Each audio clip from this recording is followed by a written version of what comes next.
Did you steal that from work? No, it's mine. Hmm. That's a But I've had personal it for post-it. like 20 years. Okay. Is it still sticky? Yes.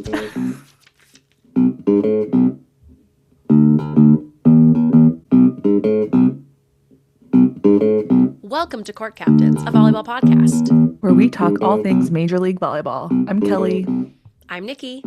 I'm Ian, and today we're talking a week of sweeps, or a week of a lot of sweeps, or sweeps week, Sweeps. whichever one you Sweeps like the week. best. I think But that's yeah, there like were a, sweeps. a television term, right? Yeah, sweeps week. Don't Yeah. know what it means. I think it's something to do with a very important ratings week, sometimes in the spring. Yeah, I think so. And it probably matters less and less now with Yeah, the era of streaming right. Kids these days. kids these days. Anyway, Well, anyway, on sweeps. that note, first, a message from our sponsor. This episode of Court Captains is brought to you by who? You know it by now. It's Volley, the app for pro volleyball fans. Head to Volley for team rosters, live stats, and fantasy volleyball. You can join anytime. And guess who has the most points so far? It's Leah Edmond. So that's how you know that we're right about everything we say. Download the Volley app at playvolley.com/courtcaptains. That's playvolley.com/courtcaptains. Back All again. right. Back Back at it. again, back at it. And we have general news at the top. Did any fun transactions happen this week? We got a fun trade. We got a fun little trade. I'm so entertained. Nikki I love to be called me. entertained. I did. Yeah, Nikki I called know, me and I too. was I unavailable. called Ian first. I called Kelly, and then I called Ian. Yeah, incredible. Then we talked, I think. Sorry. Incredible. We got a fun little trade. A fun little trade. I also really appreciate the fans who immediately DM'd us. To let us Like, know. Hey, a fun little trade It happened. Hey, what do you happens. think? Hey, what do you think about it? Like, just to immediately notify me, that really warmed my heart that you knew how excited we would be about this. And I'm sorry we didn't do an emergency pod over the weekend, but we couldn't get to it. So we're talking about it this week. And actually, I think it's better because we have learned more. We Yeah. can give, you don't always have to be quick You on gotta these give things. you gotta give these things space. You let it Time. breathe. Okay? Not everything is about reacting online immediately. We have to get the full narrative. Would love to hear y'all's perspectives, first reactions to this trade. Tell me what you think. Well, if I was maybe the only player that was on Team USA or even a contender for Team USA in the whole league, I know I don't think that's really true anymore, but I think the first year and, have things called Hentzville and for a good reason. She's a good player. Anyway, and I transfer to allegedly one of the best teams in the league, and they only play me for half the time. I'm out of there. I'm sprinting the fuck out of there. I do not blame her at all. No, of course. Assuming this was her choice, which I would assume it is. Yes, we've heard that. Yeah. In the wake of the trade. One source, maybe two. Definitely an announcer during an Omaha game. And we thought maybe Slabe said it the head coach in a post match, but uncertain. Regardless, it has been floated that she requested the trade. Nice. Duh. And we all know she's a really big fan of this podcast, and she's just throwing us a bone. She said, I'm just kidding. she said, how can I make that podcast happy Yeah. and me happy at the same time? Yeah. Amazing. I don't know. What do you think, Ian? Obviously, we've been waiting for a trade of any kind. I believe last week when we were talking about teams that would need something, we mentioned the teams that were at the bottom of the standings, surprisingly somewhat. She was on the floor for them in their last week of the game that I'm sure we'll talk about at some point that they won. It's like it's weird to try and gauge that. I mean, she didn't pass incredibly well, but she's on the floor and they won. So far it's the most genius trade that's ever happened. They're undefeated since she's been immediate. playing for them. Immediate impact. Effect. Yeah, Yeah. that's right. That's correct. I think that her requesting it, I mean, she's been in contention for the U.S. team for years. And she gets out of the one libero system and gets put into a two libero system. if you want to still be considered for future U.S. team Yeah. contention, you have to be playing all the time as a libero. I can't imagine Yeah. being a part of a two libero system and U.S. team saying no problem, you can still come. So I feel like that's the main thing that was driving the decision. That's my speculation. Now, when it comes to the pieces of the trade, as y'all may or may not know, it wasn't just a 1-for-1. It wasn't just Elena Ogilvie of Grand Rapids Rise, current starting libero, and Morgan Hentz of Omaha Supernovas, current starting-ish libero, not serve-receiving libero. Grand Rapids also gave Omaha a first round, their only first round pick for the 2026 draft For at the end only of this one year. year. Just 1 year. Yeah. This will be wrapped up at the end of the calendar year, okay? We're not going to see the effects of this for years to come. Now, I've seen theories floating out there that this is a mark of John Cook's genius, and he's trying to get one of the big three. Now, do you know the big three who has been christened the big three? Bergen Riley. That's one. Is it My big Hadley three. Murray? Is that her name? Harper. Pretty Harper. good, though. Oh my God. Harper Very Murray. good. Yep. All seniors. Is Andy Jackson That's other the one? third. That's the third that they're Wow. calling the big three. Okay. Okay. I And think they're aiming for a They're all Nebraska seniors? hometown player. they're all seniors. What a yeah. recruiting Wow. class. But they haven't won a natty. Oh boy. So, I think that we could do a lot of speculating on what is best for those three. If they're Love student athletes, should they play for Love? Should they play overseas? A lot of people who think that they could be in contention for U.S. team in the future, they say go overseas, go overseas. Now, I was talking to Kelly about this earlier this week. Sometimes it makes sense to me that you'd want to play in an American league right after your senior season, because a lot of the overseas leagues, there's a couple different timings of those, but a lot of them do start their first match on like October 1. Yeah. So I think what we've seen a little bit in past years is like a recent senior, graduating senior who just finished their last college season will come play for one of the American leagues and then will go play abroad for their second season, if that makes the most sense, so that they can get a full season and not come there late. Although Americans arriving late to those leagues has been common for a long time, but I can understand the inclination to play a season in the U.S. People are saying, oh, John Cook really needs to convince them, but he's the GM. He can do it. He can convince them. He can get one of them. Try to get one of them, right? They're really going for it. Let's figure out what that would look like. So how could John Cook get one of them? They're three of the best players in that class of college players. There are people out there talking about, those players will just tell other teams that they're not interested or that they're going overseas. And then in reality, they'll get picked for Omaha, like whenever they have a pick. Well, yeah, I mean, true, but it would lying. Yeah. But I mean, it makes it sound like that's a crazy, like there might be 4 people that pick in front of that. Well, right. So there's 4 new teams for next year. And they're all 3 or 4 or 5. Yeah. I don't know. But they're all going to get 1 to 3, 4, 5. So you'd have to be operating under the assumption that like John Cook wants them and he tells whichever one, let's say he can get 1, he tells her to lie. And then all of the rest of us are like, wow, I guess she didn't go first overall, which no one's going to believe. It's going to seem like it's a sham. I don't think that the league would allow that to happen. So then what needs to happen is they need to perform draft theater where John Cook now has 2 first-round picks in the like 5 to 12 range. He needs to trade a package of 2 first-round later picks in exchange for the first overall so that he can get one of the big 3. And that seems more likely to me. Like, Yeah. I mean, I also don't think they would have to lie. I think like it happens in other sports too, where like they'll just be like, listen, if you draft me, like say it's Atlanta, if you draft me, I'll just go overseas and I won't come to the league.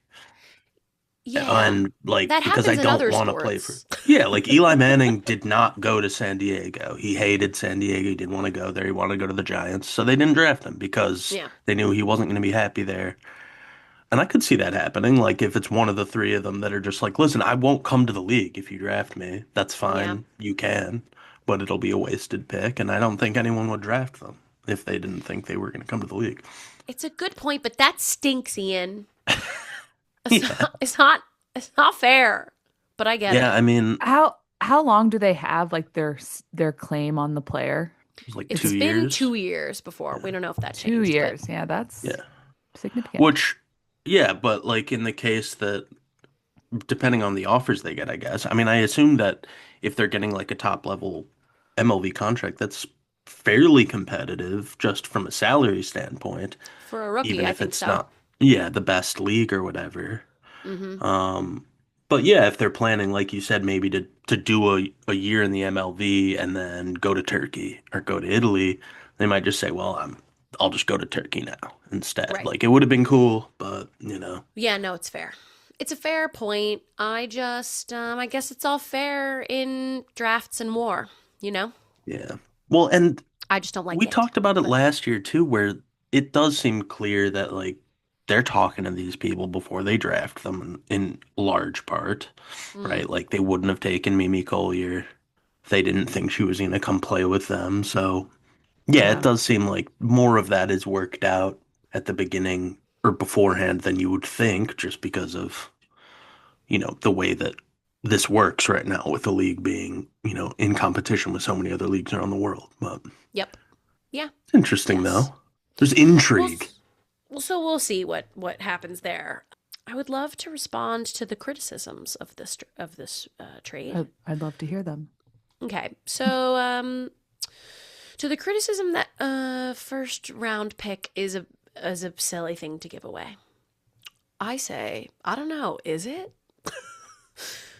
It's all 1 year contracts right now. So while in other sports I might argue that a first round pick is a pretty sizable thing to give away, because you're maybe getting extremely good talent locked in for many years at a low price. And there's a player who you can devote time and development into over many years on the team. People are going for 1 year. So I don't think a first round pick is too silly of a thing to give away. But also, I would love to look at Cathy's history. And to that, I am going to read the people that she has picked in the past. Also, first round picks in general. But Cathy picked Morgan Fingal in the first round of 2023. Now, she's very good, and I believe is currently playing in Brazil. But she didn't get any playing time with Cathy. Sydney Bolding, she got in the second round of that first year. I don't believe that she played very much. And Kenna Sauer, she got in the third round. Was around, but did not play. 2024, Grand Rapids selected Raven Colvin. She played Nice. great at Grand Rapids in her first year, and then she left for Atlanta. Hmm.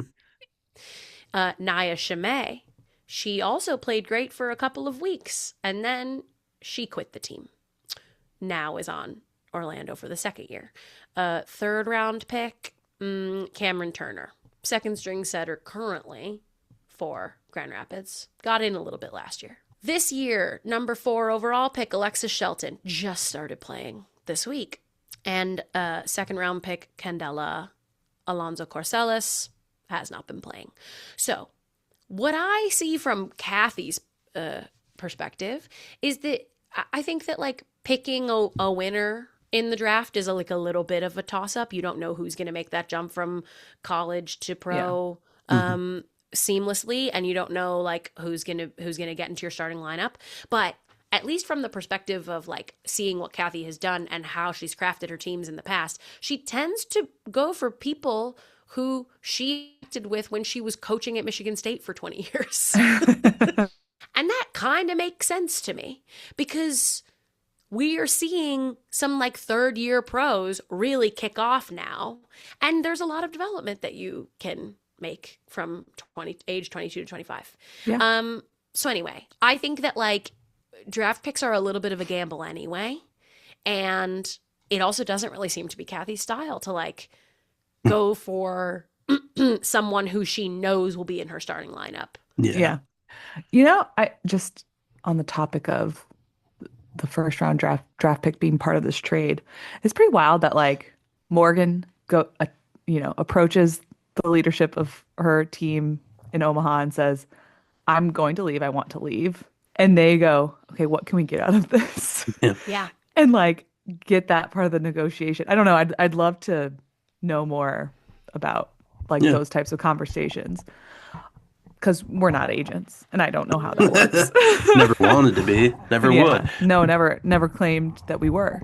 No, never suggested that Well, we could do anything like that. I guess if we're taking it that like she asked to go, getting a first round draft pick is pretty nice. Like if you've got a player that doesn't really want to be there anymore, we've seen plenty of people just be cut, and they got something back out of it, including a player that can fill in that second libero spot too. So that makes sense to me. But yeah, I think Yeah. that if Cathy's not as big on the like we're gonna have a rookie carry this team, then I also respect the like going for a playoff spot this year as well and like trying to get better. Yeah. Because who knows? Like you said, everything's 1 year. Who knows what's going to happen? Who knows if Morgan Hentz, re-signs with them or goes somewhere else or whatever. But we'll be able to judge that better if she does or doesn't, or if they do or don't make the playoffs. But that's cool. I It's like also it's something that people have been saying, right? Like a team that's winning in the, towards the top of the table, but not at the top, trades her down. Why would she want to go to the bottom? It's like, because we're only 5 weeks in, 6 weeks in, and anything could happen. Yeah. And it really No does one's make that sense to much me, like better you or were, worse. yeah, and like you were saying, it makes sense to me that like if Team USA is like the most important thing that's going to affect your decision a lot. Like if you want to be able to not have to just lean on your relationships with, people in the international team, but keep playing and showing that you're, should be in contention for that. That makes sense to me. Yeah, absolutely. I have two more criticisms that I want to respond to. To the criticism that Grand Rapids doesn't need a libero and needs pins. Well, you do need pins, but you also need defense. And I also wanted to double check, like, what were Ogilvy's numbers from a serve receive perspective? They were good. They were very positive and a little bit perfect. Sure. The point is, she was frequently in the 50s, 60s, 70s on percentage positive, and That's good. varied and imperfect 20s, 30s, 50s a couple times. So her serve receive was not the problem. I, however, have maintained that her defense was a little bit the problem. And I think I've said on this podcast, I watched her live twice. The number of times I saw the dig go straight up into the air instead of toward the setter in a way to be helpful and to set a tempo ball or a middle ball in transition in the way that SKT can set a quicker ball in transition, I wasn't seeing it. Now, we have no dig stats available to us. So I can't tell you that for sure, but that was my feeling. And I think that Morgan digs perfectly a lot. Okay, to the criticism that Morgan was not playing well. Well, I also said that. But now I have a bit of a deep dive for you. And it largely circles around the fact that the question of why was Morgan playing so badly? Also a little bit, why is Omaha not winning more? They lost twice this week. Yeah, the pulse. They're back on a streak. 5-setter. Both at home, I think. They're Yeah, undefeated home on is the not- road still. Home isn't happening Which is funny. in a great way. Okay, here was a positional. Actually, Okay. I'm going to lead with stats. Okay. Here's Ooh, the a thing. post-it. Post it. Here's the thing. In 2024, whole season, Morgan Hentz passed 57% positive and 29% perfect. In the first 5 matches of Omaha's season, she passed 63% positive, 32% perfect, extremely comparable. Then Reagan Cooper enters the scene. Oh. And she passes 43% positive, 20% perfect. We're just not. The positive drops 20%, the perfect drops 10%. Okay? So there were some theories here floated trying to take a look at where they were lined up in serve receive. And so here's a little narrative that I can share with you because I looked into it and I wanted to know, is this real? Okay? So here we have Atlanta Vibe. Film study. At Omaha Supernovas on January 16th. We're making the video version of our podcast worth it. Yeah, that's right. Sorry. I actually don't know what you should do if you're listening only. I'm going to try to describe, though, as close as I can. I'm going to articulate, okay? So at this time, Sarah Wilhite Parsons was still playing. Now, this was pointed out in serve receive. We've got from right to left, Sarah, Morgan Hentz, Brooke Nunaviller. They are evenly spaced out in serve receive, okay? You can see Sarah's right foot. It is nowhere near the Kiewit logo.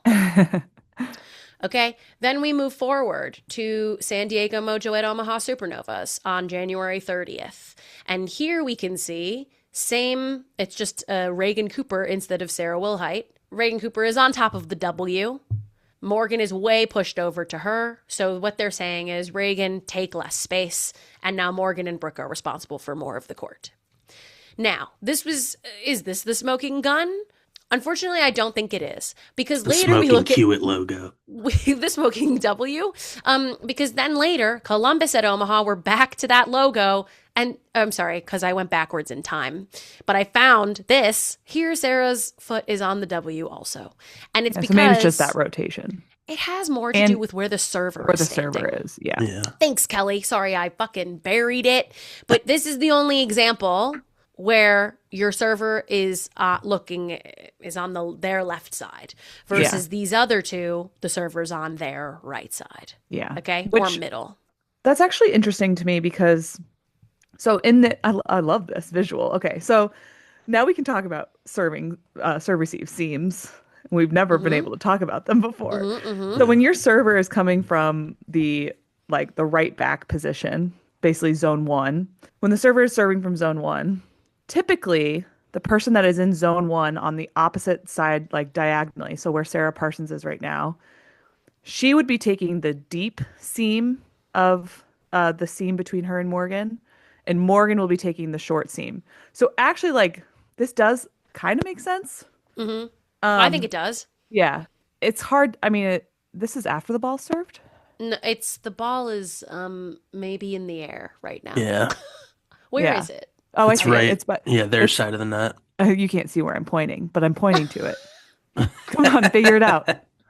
Figure it out. Where is it? It's look at the banner. This is so funny. Look at the banner. Here it is. Yep, yeah. There it is. It's a game. It's There's a Where's Waldo. Go to the other one. Yes, in the instance of she started serving. This one. Middle. Got it. Here. Got it. So this one right back is actually interesting to me. But also she's front row. Wait. This is a back row. You just can't see it in this one. This is a back row right side hiding. Yeah, I don't know. It's interesting to me, I guess. Because it would be the same thing with she would be taking the deep seam. I don't know. No, you're right. Feels normal and fine. I think it feels normal and fine. And so that was my first thing that I deep dove in order to try to figure out what the heck was going on. And it was a bust. And so now I'm going to show you what I found that I think has to do with actually what was going on. Okay. Are you ready? Here we have Columbus at Omaha. It's January 22nd. It's the last game that Sarah was starting. What I want to show you here is what a good crossover looks like. That exact thing that Kelly was talking about. Oh, nice. But a really good example of two players going for the ball in serve receive and both covering it, basically. So Ashley Evans is serving. I've got this on slow. Here we can see how Morgan Hentz ended up behind her right? She has the deep seam in that Because situation. she is the deep seam in that situation, and Sarah steps up and takes the ball, right? But they both moved towards it as soon as the ball was served, and that was a great example. Should I show it again somehow? Yeah, sure. Now we'll just look at Ashley Evans in slow-mo for a while. Kid That's in right. cow suit in the back. That's Awesome. right. And here, everyone moves for it. Boop. It could have maybe been Morgan's ball, but Sarah took it with her arms up higher. I mean, when we're talking about these we're talking about the seams. I mean, when the ball goes directly to the player, they should pass it. Yes. But in that instance, like maybe, I mean, did it go directly to her? Kinda, Are you yeah. saying? Yeah. And that's the thing is that like you don't know that until it's happened. So the fact that Morgan is moving towards it Yeah. is a good thing. Okay, here's another example of a good one. It's Atlanta at Omaha. It's Sarah. It's January 16th. So you see, another thing to complain about is that sometimes in these replays they cut off the serve, and also sometimes they focus on just showing the server. Which means I have to. But this is a good example where we see everyone to start. And so this person is now serving from zone 5. In Mm-hmm. that case, when we're looking at Sarah and Morgan, Sarah has the short seam in the situation, and Morgan has the deep seam. What's funny is I don't know if that's what happens here, but everyone's moving to the ball. Sure.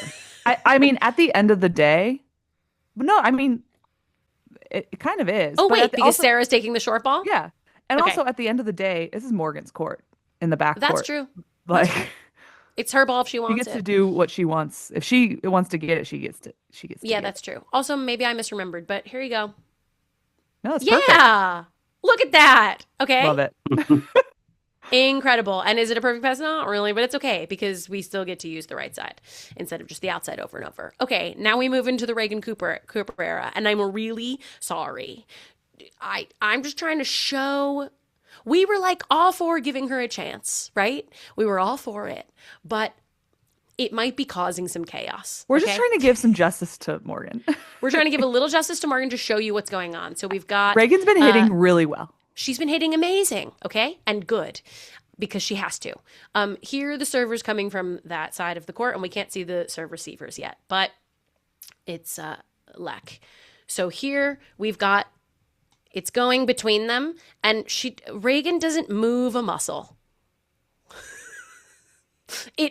I don't know, maybe it was Morgan's ball anyway, but she doesn't move for the ball at all. And I thought that in Sarah's examples, she's always moving towards it. Yeah. She ends up getting it, right? Here's another example of that. It's San Diego at Omaha. Reagan on this side, she doesn't move at all. Oh, yeah. She actually faked her out. Yeah, can and then see Morgan it. has to go get it, right? Yeah. That's So- How tough. much of that is like knowing that she was sitting and people said it was because, the passing wasn't quite there yet? How much of that is the like, okay, you're playing now, but if there is any chance Morgan can be getting this ball instead of you, leave it. It's interesting because, it is Morgan's ball, as Kelly said. But if she hold wants on. it. I mean, I want to see. Oh, yeah. I don't know. It's really far over there. Anna's actually kind of short. It's kind of a short seam. Yes, and it really should be her so that she's taking a step toward the middle of the court, Yeah. and the ball And can like go I said, to the middle of you the can court. see Reagan like fakes her out. Yeah. You can see why like Morgan's like, oh shoot, I gotta die for this. Yes. And to that end, pre-Reagan Cooper, Morgan was taking 23% of the total balls in serve receive, and post she was taking 43%. Whoa. So here's the thing. She's a great libero. I think she should be able to handle it. That's But it was a big change. It was a big change. And we can just see, it's so hard to see on television, I feel. Like you can really, I think you can see it a lot better in person. It took me a long time to find examples. So you're going to find other examples where other things were done. But I think that was my best way of trying to like bring a little bit of sense to the numbers. That was helpful.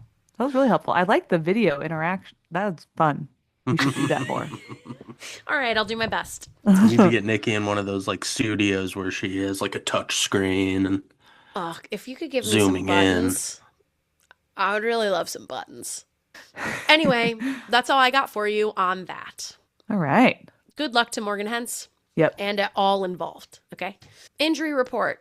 Real quick. Celia Cullen is on injured reserve. That's Dallas Pulse. And Lauren Jardine Clark is out for the rest of the season, confirmed. Grand Rapids opposite. Damn. So as a result of that and Elizabeth Inna's shorter term injury, we think. She's not on the injured reserve per the transactions page. We got to see Alexis Shelton play right side this week, which I was pumped about. But yeah, I acknowledge that Grand Rapids has some pin hitter issues. Right sides, I guess. But hopefully everyone heals quickly. Yes. And that's all I have on news. All right. It was sweet. That means it's time for the Scorner. Ian's Corner. It was a week of a lot of sweeps in the second half, so we'll get there. But first, Thursday, February 12th, San Diego Mojo at the Grand Rapids Rise on Roku channel. Grand Rapids started strong, but the Mojo came back, reverse sweeped it. We love to see those. Grand Rapids won the first two, 25-22, 25-16. Then the Mojo came out of halftime, won the third 27-25, then 25-21 in the fourth and 15-11 in the fifth. Giovanna Brajkovic, impressive game from her. She led the team with 18 kills at 389, 3 blocks and an ace, as well as second most on the team in terms of digs with 15. Grace Loberg backing up Kelly from last week. Great game. 14 kills, 239 with an ace and 4 blocks as well. Kayla Cathy came in during the second set. Had an impressive game as well. Hit 438 with 9 kills and a block. Grand Rapids had a match point in that third set. They were up 25-24. Then they lost those 3 consecutive points to lose the set. And wind kind of just went out of the sails a little bit, and the Mojo started hitting a lot better. Carly Snyder had 72 attempts for Grand Rapids. She had 22 kills at 208 with a couple of aces, 4 blocks, 12 digs. Paige Briggs-Romine had 15 kills at 244 with an ace, and Ramad Al-Hassan added 9 kills at 333, along with 3 blocks, but they fell in 5. Also on Thursday, Dallas Pulse at Omaha Supernovas, also a 5-setter, back and forth all night. Dallas took the win in the 5th set. They won the first 25-16, lost the second 17-25, came out of halftime, won 25-21, lost the fourth 19-25, and then took the 5th 15-11. Out-hit overall on the match. Omaha hit 362 to Dallas's 272, but you only have to win 3 sets, so Dallas did that. They out-hit Omaha in the 3 sets they won. Omaha helped them out a little bit as well with some untimely service errors, we'll say. Pulse led by 8. Giant Sofia Maldonado-Diaz game. She had 30 kills, hit 312 along with a block, and Mimi Collier added 17 kills at 297 along with a block, and 4 of Dallas's 6 aces. Kaylee Cox also hit 333 along with an ace, had 9 kills in the day. For Omaha, Brooke led the way with 14 kills at 333, while Kiara Reinhardt and Toyosi Anabanjo both had incredible games, hitting over 600 with 7 and 10 kills, respectively, while Toyosi also added 4 blocks. Really awesome offensively, but Dallas was just better at the right moments and took that 5-setter. Friday, February 13th, Orlando Valkyries at Indy Ignite on the Roku channel again. Indy back in number 1 in the table form with a 4-set win at home. They won the first 25-21, lost the second 20-25, and then went 25-22, 25-20 to finish the match. One of the games we like to refer to as defensive. Indy hit 162, Orlando hit 160. They combined for 29 blocks between both teams. Ajani Taylor, 23 kills at 333, along with 4 blocks. And Lekator added 10 kills, but also had 7 hitting errors on the day, finished at 29 hitting-wise. Naya Shimei had a decent game with 9 kills at 207 on the other side as well, and had 5 blocks, while Hannah Maddox led the team with 4 aces and 13 kills, but was blocked 6 times, finished hitting 85. Hannah Pukas played well on the night as well. She had 3 kills, 2 blocks, along with her 11 digs and 35 assists. That was the only game on Friday, and we moved to Saturday, February 14th. Valentine's Day, it was a good time. Atlanta Vibe at Grand Rapids Rise on YouTube. Grand Rapids with the sweep. That's the delicious parody that we're always talking about, and it happened in this game.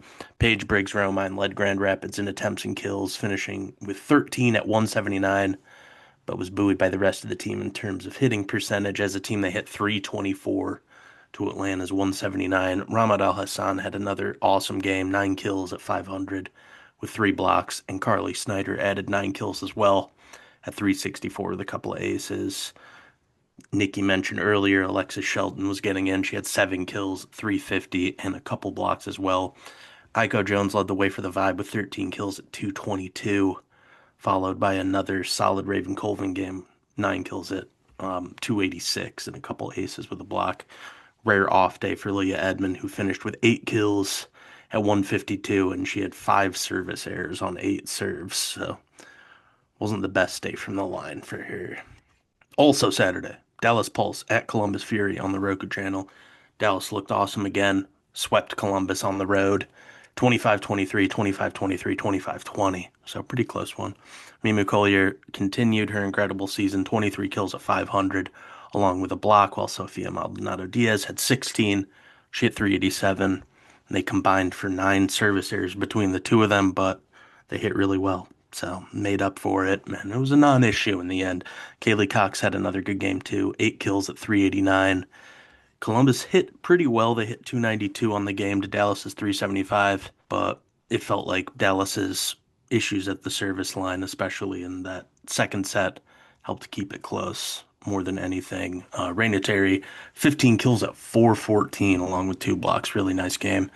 And Akasha Anderson added 10 kills at 333, along with a block. And the Fury moved to 0-5 at home on the season. So we're still waiting for that home win. Sunday, February 15th, San Diego Mojo at Indy Ignite on YouTube. Third consecutive sweep. Saw Indy beating the Mojo in front of the home crowd. 25-23, 25-22, 25-17. The Mojo set themselves up for the second reverse sweep of the week. They would have been 2 reverse sweeps, but then they lost the third set. So no reverse sweep, just a regular sweep.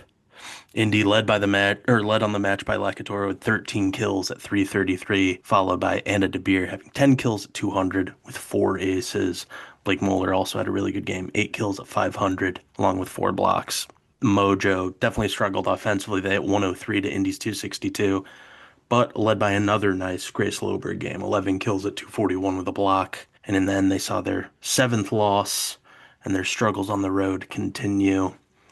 Last game of the week, Orlando Valkyries at Omaha Supernovas on Vice TV, and it finished with our 4th sweep in a row to end the week. Orlando winning on the road in Omaha, 25-20, 25-17, 25-22. Omaha really just couldn't get it going hitting the ball. They hit 63 to Orlando's 255. Valkyries led by Nia Shimei again, 13 kills at 278, along with 3 blocks. Kaz Brown, also a really nice game with 4 blocks, along with her 9 kills at 412. Bree Kelly had 7 kills on 9 swings as well, along with a couple blocks. Another game for them without Brittany Abercrombie. But they more than made do on this match, and they kept pace with the teams at the top of the table. Brooke Nonneveller led the Supernovas in kills with 11, hit 118. It was about as good as it got for Omaha on this one. Couldn't really find much in the way of offense. And that ended the week. Solid. Wow. Do we know what's going on with Brittany? We didn't have any word last week. And I forgot to say it at the top. It's like a foot or an ankle situation. Oh, it's an injury. Okay. But I feel like someone said she's back next week. They think. Okay. So when it's like a quick injury that they don't suspect will be lingering, is that when they don't put them on the injured reserve? I think so. I think injured reserve is so that you can have more. So here's actually something interesting. I think you would want to put a player on injured reserve when it's long term and you want to replace their spot on the roster. Yeah. But I don't think that being on the injured reserve means you don't get paid. I think you still get paid. However, Yeah, there was a little bit of speculation about like how did Cathy have room to pay Morgan Hentz? Because ostensibly she's quite a bit more expensive than Elena Ogilvy. And I was wondering if would Lauren Jardine switching to injured reserve mean that she gets paid a little less? Like is there an injured reserve Oh, amount? And maybe. so she had a little more.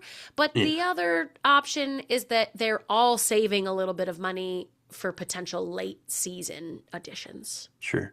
It might also be that they still get paid the same as their salary, but the salary doesn't count towards the cap while they're on IR. Mm. Okay, that's a good I don't know. potential. Maybe also Omaha could have like kept some of Morgan's salary Which they wouldn't potentially. tell us, Yeah, they but that wouldn't could say. maybe make sense if they said, we'll Yeah, still pay a yeah, percentage of her salary if you also for give us a this first year. round draft pick. Yeah. So Just that could have been, saying. yeah, part of the reason to like Could be make that fit. interesting. But yeah, nobody has leaked us the salary, so we wouldn't know. Maybe we would know if someone would leak us the salaries. Open call. Hackers. Open call. Open call. All Zoomers are hackers. That's what the news tells me. So somebody Oh, hack it. Zoomers. Somebody get in there for us. So I do believe Brittany will be back next week. Sweet. But the fact that they could do what they did oh, yeah, that was pretty spectacular. with like a good handful, as Ian mentioned, of injuries. Charity Looper, The Charity Looper also not out there. Yeah. not available. Yeah. Chomp, not available. That's a Yeah, lot. they had a little fire on their butt. Yeah, they got it going. Like to see Uh, Cass Brown rolling. yeah, Hmm. I mean, I think that their defense, like 13 blocks, is kind of unreal in a three-set match. No kidding. Yeah. So And that's not pretty very cool. good passing. So Yeah. yeah, you got to balance that out with good blocking. I guess Courtney had some good Omaha. passing. Oh, sorry. I just meant the whole team overall. Yeah. 38% Yeah. positive and 9% perfect feels not great, especially when You compare it to a little Omaha. better from Omaha, just a little better. I don't think I've ever seen Omaha play so badly. Yeah. It was a rarity. No one could get it together. Yeah. Yeah. And a lot of people got a chance to get it together. Yeah. I A want to lot know of what people were took given them an so long to put opportunity. Sarah Parsons in. And Yeah. what is I also don't really understand what the deal is with Sarah Parsons. Like she started a bunch at the beginning. I know. So they were really so based on the just like underwater experience I had in her passing stats. Yeah. They really were going after her, which is not a surprise at all. If you've got Morgan and Brooke on the team, Yeah. all of these teams are saying to their servers, you serve Sarah all the time. And she was getting served a whole lot, which is also part of how like it had to continue being serve the L2, the second outside. Serve Yeah. Reagan, serve Reagan. So the fact that then Morgan took more. Anyway, neither here nor there. She also wasn't passing super great, but I thought she was hitting well. I also wonder, well, she got taken out, right, for a little bit, but then was playing right side for a little, and I wonder if she's still working out the wrist injury Hmm. a little. I don't know. Maybe. I mean, she played right side in this match that we're Yeah. talking about against Yeah. Orlando. So I don't know. It's interesting to me, but wow. 7 blocks only for Omaha. How frustrated do you think Sydney was? Pretty, I would be.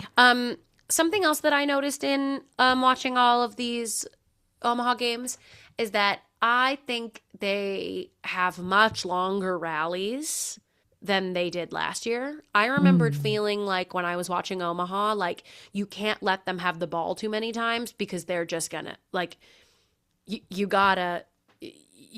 They're going to find a way, right? Brooke's Yeah. going to find the floor. They had middles who were great blockers.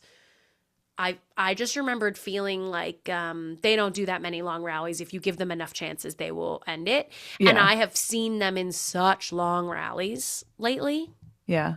that like I just don't know if they don't have enough options for terminating. But it definitely felt that way here. That like no Yeah, one that was second game terminating. for sure.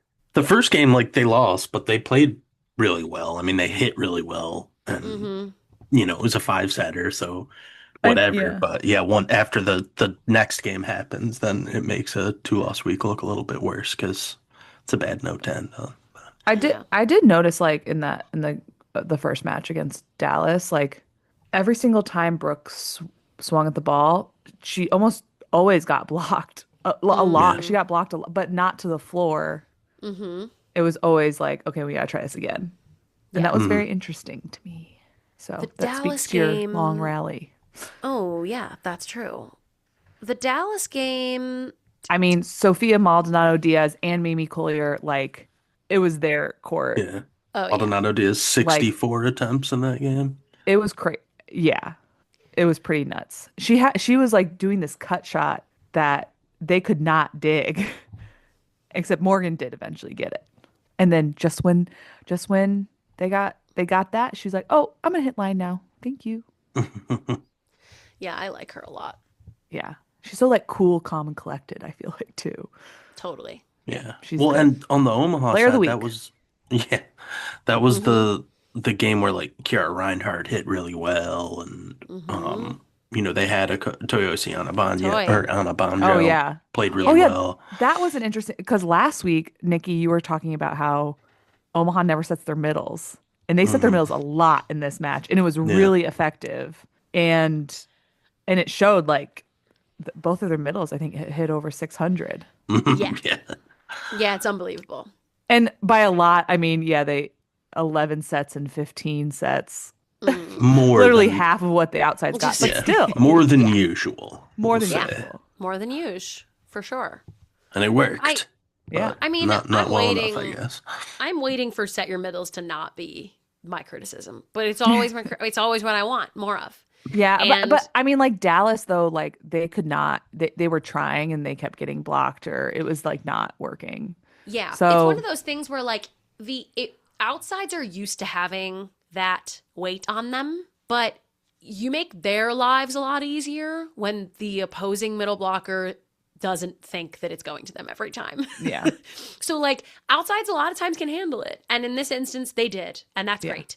It's never like I never want to be like if middles aren't getting kills then you can't win. That's not true.